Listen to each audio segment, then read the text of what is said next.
Good morning and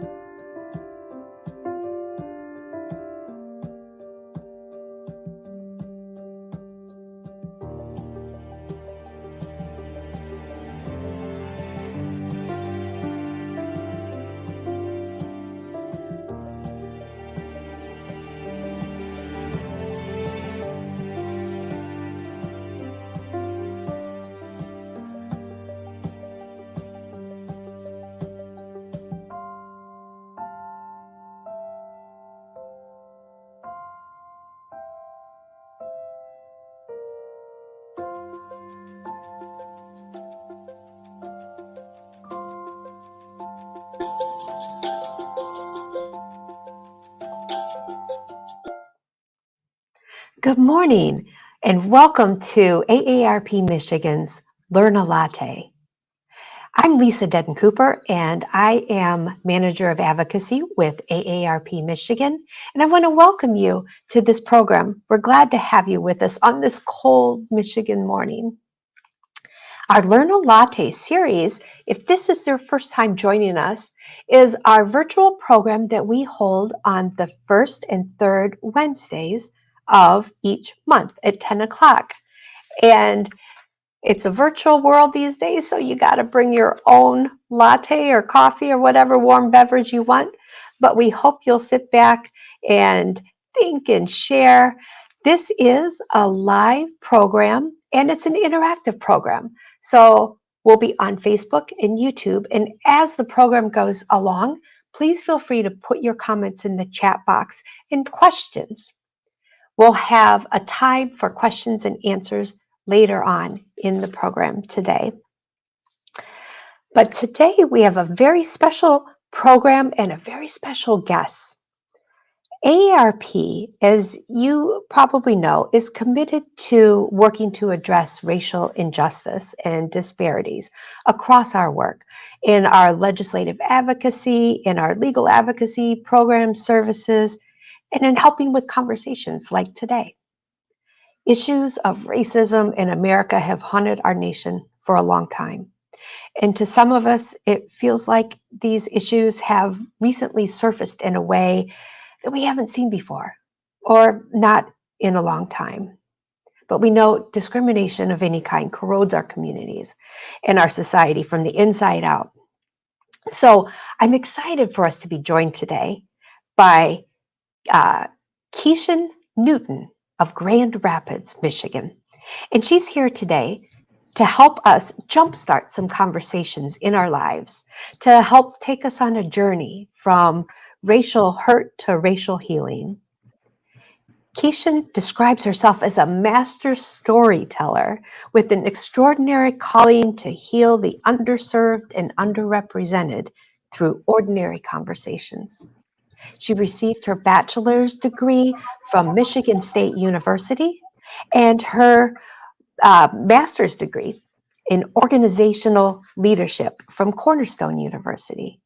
Her podcast and digital television show on the Sean Fair channel is called Stories with Keishan. Keishan, thank you so much for being with us today. And I always like to begin our virtual conversations like this with a preview of where we'd like to end, where we hope people will end up after joining us for today's conversation. So if people were to take away one point from today's conversation, what would you like that point to be?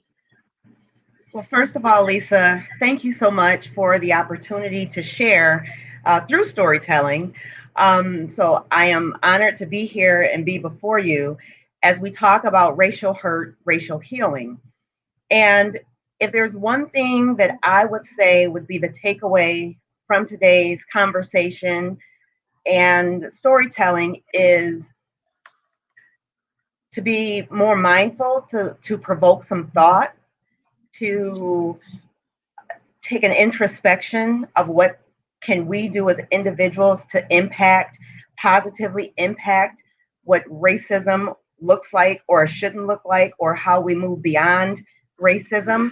So I guess in a nutshell, to just really look within ourselves to do all that we can do so that we can impact and make the ripple in the community and spheres of influence that we are part of. Excellent. And I know we all want to be better neighbors. We want to be better humans, have more understanding, be more considerate. Um, so let's get started. Maybe can you help us see these issues in a fresh way, perhaps? I certainly hope so. And even throughout the presentation, I'll share some personal experiences. And I know I'm not the only one who has experienced racism, but just to talk about it. And for those who've not, or maybe to a lesser degree, experienced racism, just to be a little bit more mindful of who your neighbors are, who those are that you interact with or say hi to on a daily basis. Just to what can you do to just bring about awareness? Great. And I know as we get started here, you've got some PowerPoint slides, so those are going to come up on the screen. And I want to remind everybody as you are watching that we'd like to hear from you. So please type in the comment section any questions, comments you might have. There'll be a polling question we're going to have in a little bit. And then after Keishan is done with the slides, we'll open it up and have some conversation. Sounds good. Again, this is a Learn a Latte, so of course I have a beverage. It's not warm, but nonetheless. So we will discuss racial hurt and racial healing. Next slide. So what does racial hurt look like?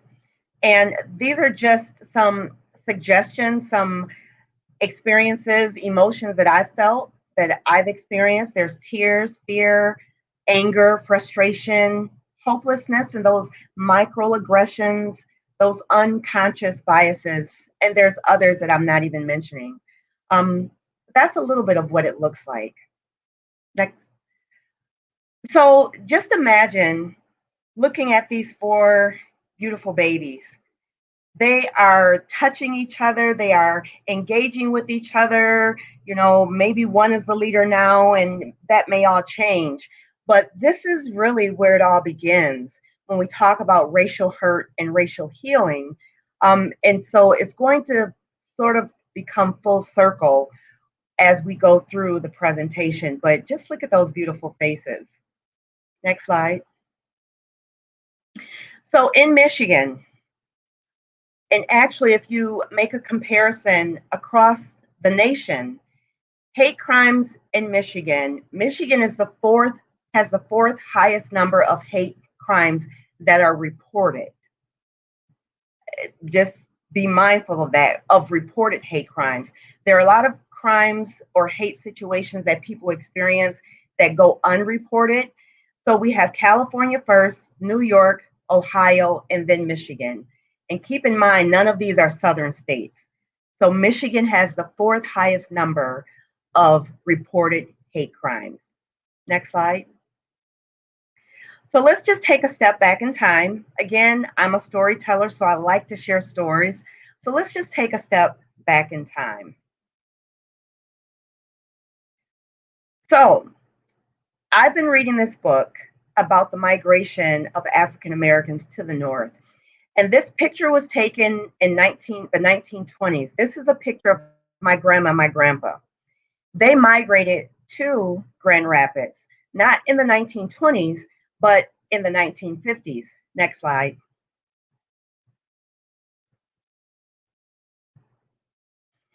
So my grandpa and my grandma had 12 children. My grandpa wanted to enlist in during World War II, he wanted to enlist in the military, but he was denied because he had too many children. So he went from a sharecropper farmer in the South, in Mississippi, and he wanted to relocate to Michigan for a better life for his family. And if you know anything about the migration of African Americans from the South to the North, then you'll know that, especially in the West Michigan area, it was sort of like a safe haven, so to speak, that people, African Americans, would migrate and be able to assimilate. There was a huge Protestant presence, and they thought that that would be a way for them to assimilate and be accepted by everybody and not be judged by the color of their skin. Next slide. But what was life really better for them or those who migrated from the South to the North? Next slide. So this is a polling question. Have you ever experienced racism? It doesn't matter what you look like, but just think back over your life. Have you ever experienced racism? So take a few minutes to answer that question. We're not going to reveal the results just yet, but we will talk about it towards the end or at the end of the presentation. Next slide. So let's talk about racism in family time. In 1952, a 6-year-old little Black boy with his 46-year-old dad had gone to a movie theater.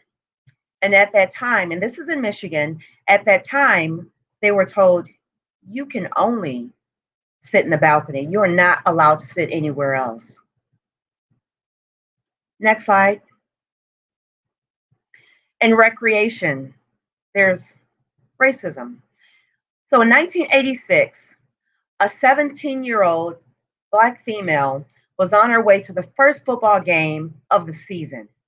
And it was just a little suburban area east of Grand Rapids. And as she was looking for the entrance, she hears from the crowd a racial slur, the N-word.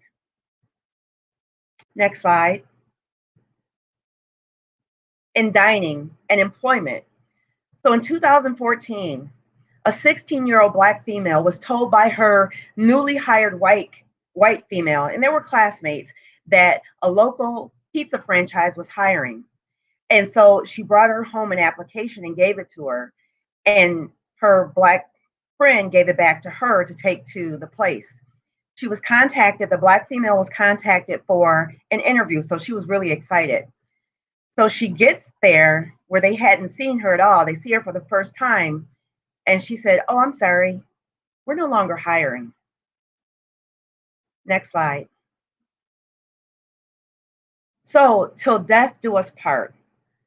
We've talked about racism growing up, and just those 3 scenarios with the 6-year-old boy that actually was my dad and my grandpa. They experienced that. In 1986, that 17-year-old female, that was me. And in 2014, that 16-year-old female was one of my daughters. So that's 4 generations of racial hurt, racial experiences. So let's talk about death. So of course in death, racism doesn't still exist, right? So this picture was taken from a Washington Post article. And let's go to the next slide. In the Washington Post, that guy that you just saw, he and his wife on their wedding day, that was a picture on their wedding day. But at this time, this happened in January of this year. This 55-year-old man, Black man, was dying of cancer. And his last wishes to his wife and 7 children were to be buried near his old stomping ground where he worked at the sheriff's post. So his wife and children, they talked about a local cemetery where he can go and still be close as his final resting place, which was just a few miles away. So let's go to the next slide. So we're talking about the burial plot. So the plot literally thickens. So these are the quotes that were taken from that Washington Post article. So the overseer, as the widow goes with her children, stops them cold and says, we're going to have a dispute here. We can't sell you this plot. So can you imagine in their dismay, in their bereavement, in their grief, being told that they can't bury their beloved father and husband in this plot? And then the overseer goes on to say, this is a whites only cemetery. There are no coloreds here. In 2000, 2021. But that following Thursday, the cemetery lifted their race-based restrictions that were established in the 1950s. Can you imagine being that family? What would you do in a situation like that? How would you respond? Now you're being told that you can't bury your loved one there. 2021. So let's go to the next slide. So let's talk about racial healing. I've given you some examples of what it looks like to experience racism, but how can we heal from racism? Is that possible? Can we heal from the wounds of racism? Just think about that. And if you've not experienced it personally, there's still wounds that need to be healed.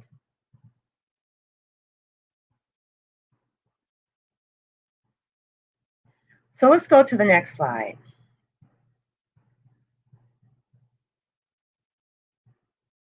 So where do we start? And if you get a chance, make sure that you refer to the polls to answer those questions. So where do we start with racism?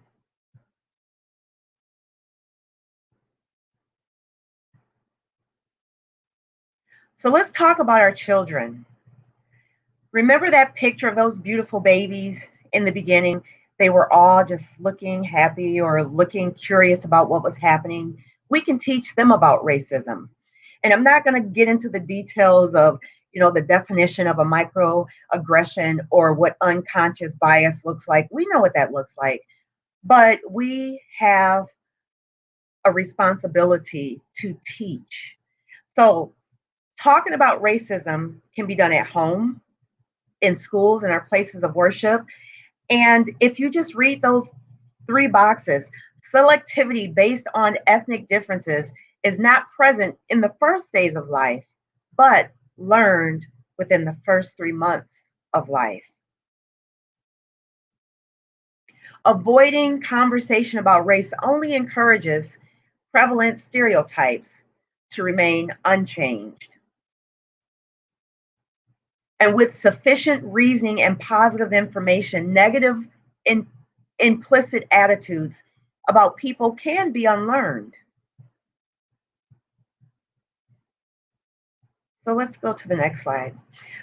So 3-year-olds, let's talk about those, they talk about terrible twos, but what about those 3-year-olds? Believe it or not, they hold adult-like prejudices, believing that race determines whether or not someone is honest, smart, or clean.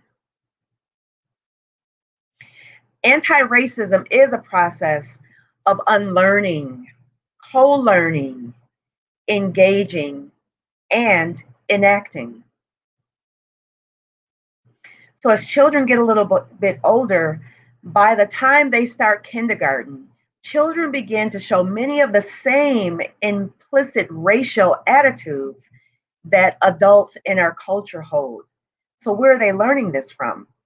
They're learning it from the adults that they are surrounded by. They're not just picking this up haphazardly. They're hearing it, maybe not being directly spoken to, but those curious minds, they pay attention. So it's always imperative and important that we display what they should model. We are their model, their role models, whether we want to be or not. So in my podcast and different broadcasts, I always have a Keishan's food for thought. So again, this is to provoke you to think. It is now on you. What can we do when we've done all that we can do? What can we do? What can you do? What can I do? So make it personal. What can I do to make an impact?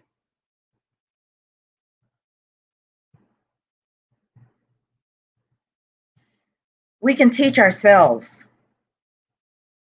We can learn from ourselves.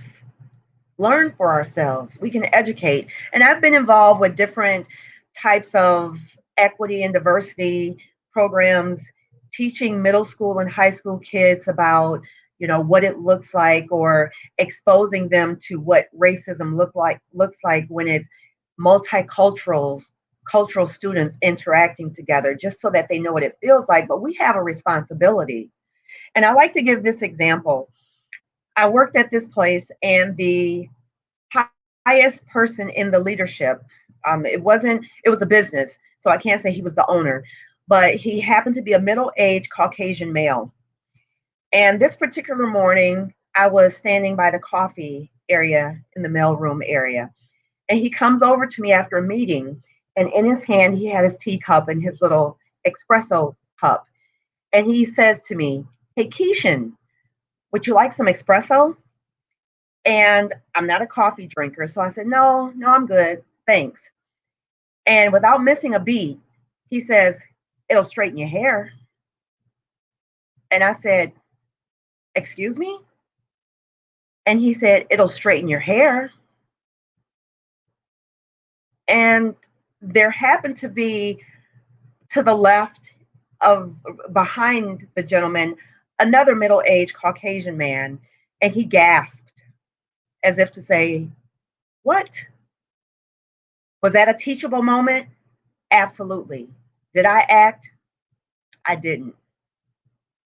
I did not act on that moment to teach him. So when we talk about what can we do, we can educate people. We can speak up. Did the other Caucasian male say anything? He didn't. But now that you know, now that you know better, do better. You've heard that before. Improve your hiring practices. Advocate for the good in people and pay attention to what's happening in the work environment.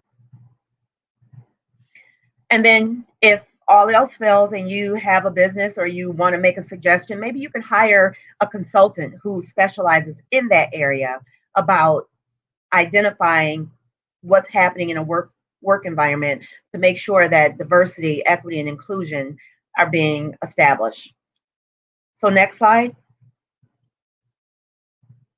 Let's talk about Gracie Harkema. She was one, this organization that she worked for, they absolutely wanted to make a change. So they hired her as the diversity, equity, and inclusion director. They were having some racial issues, so they brought her in. So bravo for them. Next slide. And Timnit Gebru, she was hired for one of the world's most popular tech company. She was brought in as their diversity, equity, and inclusion director. So we're making some strides in that area, but are we there yet? I like to throw in some humor because it sort of lightens the topic of racial discussions. So are we there yet? Next slide. So it's the end of the beginning. And Gracie Harkema, she's no longer the director of equity and inclusion at the place where she was hired. And this is her quote: "Your actions have explicitly shown you are more interested in the optics of my face than the impact of my voice." She wrote in a letter, "I have dedicated myself and my life and career to equity, ethics, integrity, and morals. I cannot represent a company who doesn't stand for the same." Timnit Gebru was terminated from this global tech company. This is her quote: "I can't imagine anyone else who would be safer than me," Gebru, age 37, said. "I was super visible. I'm well known in the research community, but also the regulatory space." Now, she was an artificial intelligence guru. She knew the space, she knew about analytics and the impact that it had on racial uh, tendencies. And then she said, and this is what happened. She was terminated. Harkema left because her voice wasn't heard. Gebru was terminated because she spoke too much. So let's talk about what the U.S. Bureau of Labor and Statistics says.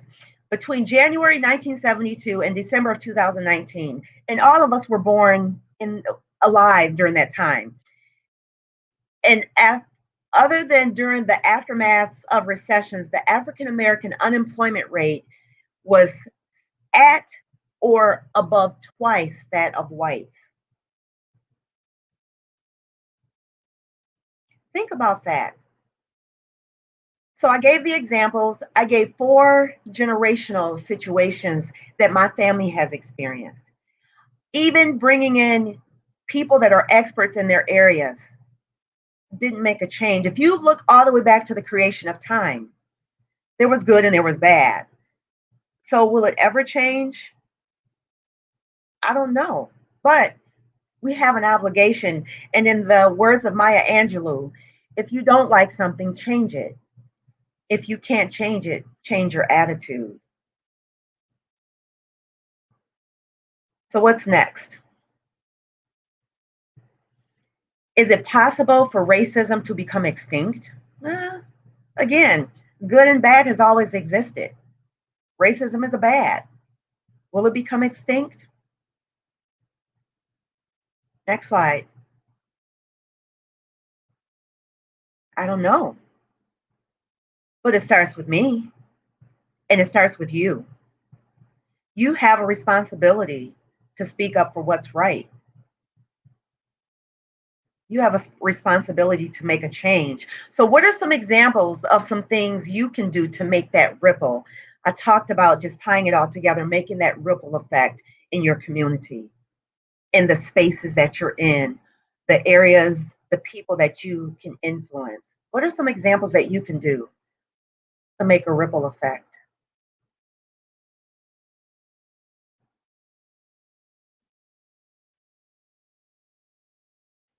That drop, that one drop, can spread far and wide.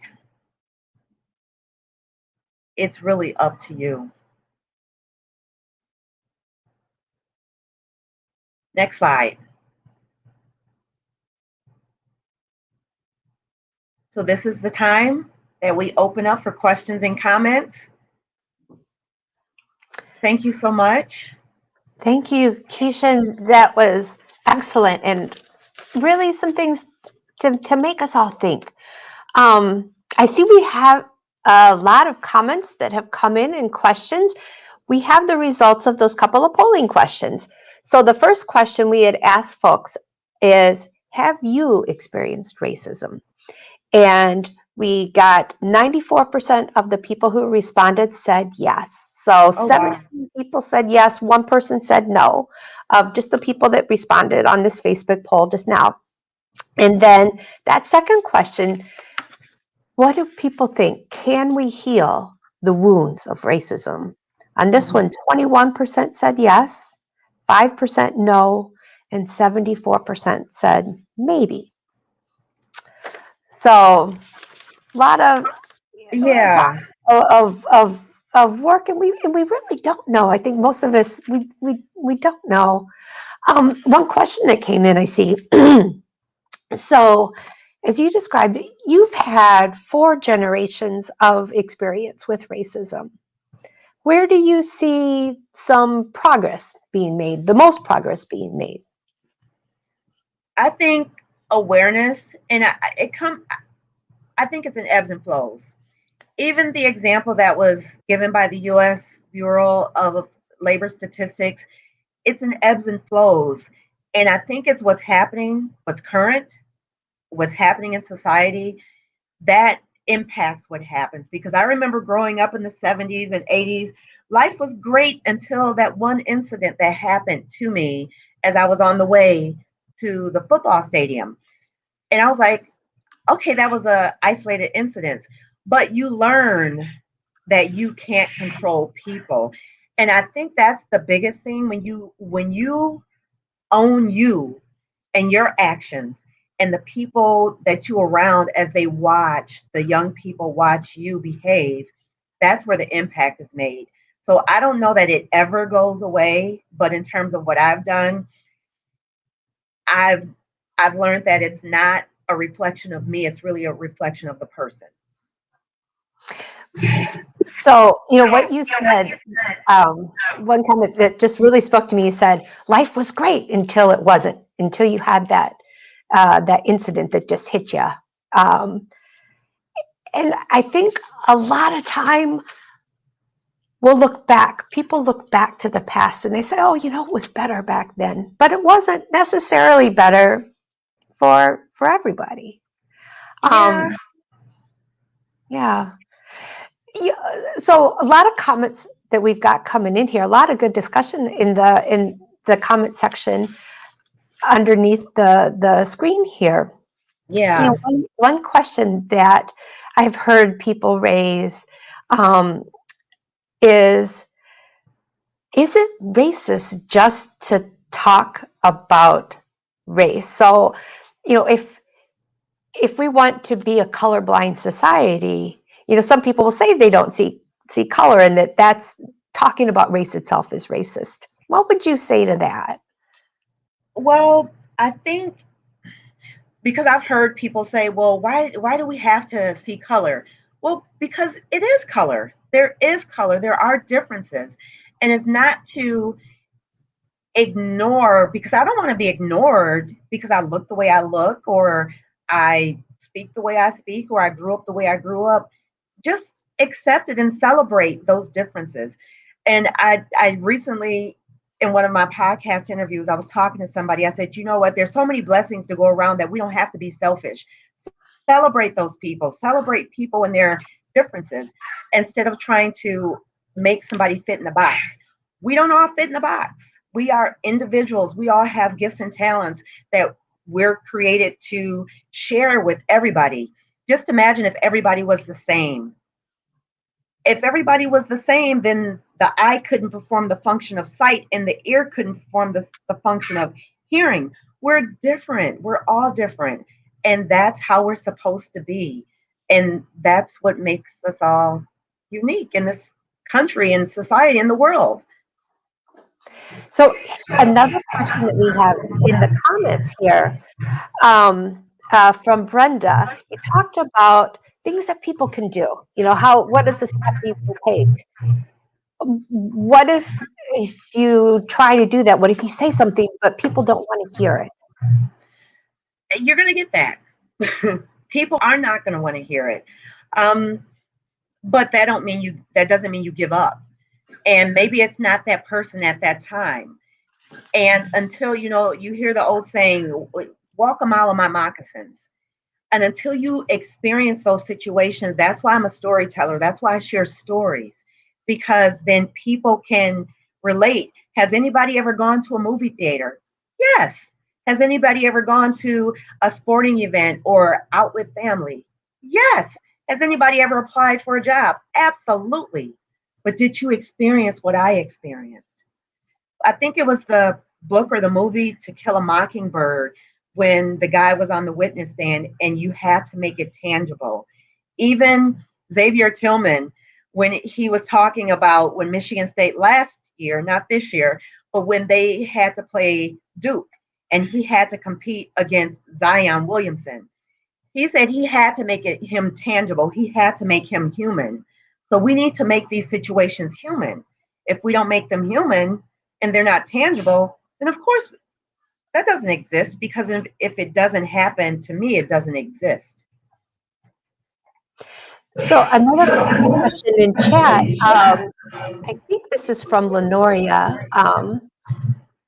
Uh, do you feel, or here it is, um, are there models in the community that you can point to for things that folks can do to help be part of racial healing? I know, like in the Grand Rapids area, there's the Grand Rapids Chamber of Commerce. They have Healing Racism Institutes where businesses go and they participate, they select individuals, and they go through these simulations about what racial experiences there have been. And I remember, I don't want to give it away too much for those who haven't experienced it, but there's like this exercise. And at the end of the exercise, you look and you've seen them online, you've seen them in different spaces where you ask questions and if it applies to you, you advance. But then if you look and your fellow participants aren't at the same level as you are, then it brings about awareness. So those types of healing racism institutes, you can just look at anything online to take advantage of. So it's not just limited to the Grand Rapids area or Michigan, but even across the nation, there's so many different tools and resources that people can participate in just for their own awareness and benefit to grow. Great, thank you. Here's a question from James. What prevents us from following the golden rule? Self experiences. Sometimes we forget what that means, and it's all about, well, wait a minute. Well, that doesn't apply. That doesn't apply to me because, and then there's some type of self justification. So I think it's an individual thing. But if we truly want to heal from the wounds of racism, if we want to do our part to make an impact and make a ripple, even if you mess up and acknowledge it, then you just get back up and you do better next time. And I don't condemn yourself, don't stay in that moment. But again, we all fall short. And I think that's where people start to judge. But when we get to that point, okay, I messed up. Let me get back on the horse. Let me try it again. And I think that's a really important point that, a lot of us, most of us, maybe everybody, we want to be better. We want to do better. We want to be good neighbors. Um, but sometimes we hear, and I think I had seen another question. Um, Sometimes I might not know if I do or say something that's racist. What if I do this and I don't even realize it? I don't want to be offensive or hurtful. Um, are there things that people can do to avoid being racist, being offensive in this way? It's going to be trial and error as situations arise because you can't practice what you don't know is going to happen. But I will give this example. I also co host a radio program, and we have a white producer, and then myself, and then a black male co host. And so we go into those deeper dives and talk about those conversations about race. And the producer, I interviewed him, and he talked about a situation where he was racist and what brought that about. And the way he explained it, he grew up in a mixed neighborhood, so it wasn't like it was an all white or all black, but he was the white guy. But as he got older, he graduated high school and he ended up working with some black men. And there was an experience that he had where either his wallet was stolen, they emptied out his bank account or something along that nature. And so at that moment, in his anger, his frustration, and those were some of the things that were listed in the beginning, he just developed this hatred towards black people because of that one incident that happened to him. But over time, as he met more people and he saw that that was a situation, like I mentioned before, then those tendencies in his mind began to change.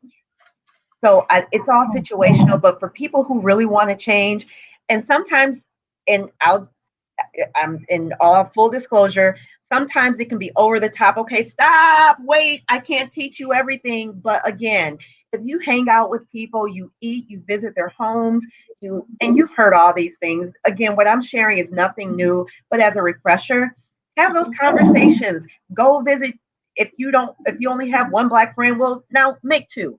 Whatever you need to do, go to those places where people are different than you and just learn the culture and be okay with the differences. There's a related question I see in that comment. Can you suggest any literature to help better understand racism and the ramifications it has on families, the country, the economy? Any books you might share You with know, us? there are quite a few. I know Dr. Joy DeGruy, she has written books about the post traumatic effect of slavery. I am currently reading a couple of books. One is called A City Within a City. There's another one, The African American in the Furniture City. And these are books that I'm reading because I want to know about history. But there's so many more. If you type in and you do an online search, books, you'll come up with a plethora of authors and they'll just share. And some of it is it's just raw and it's okay, but just know that it's just a part of growing up and learning about it.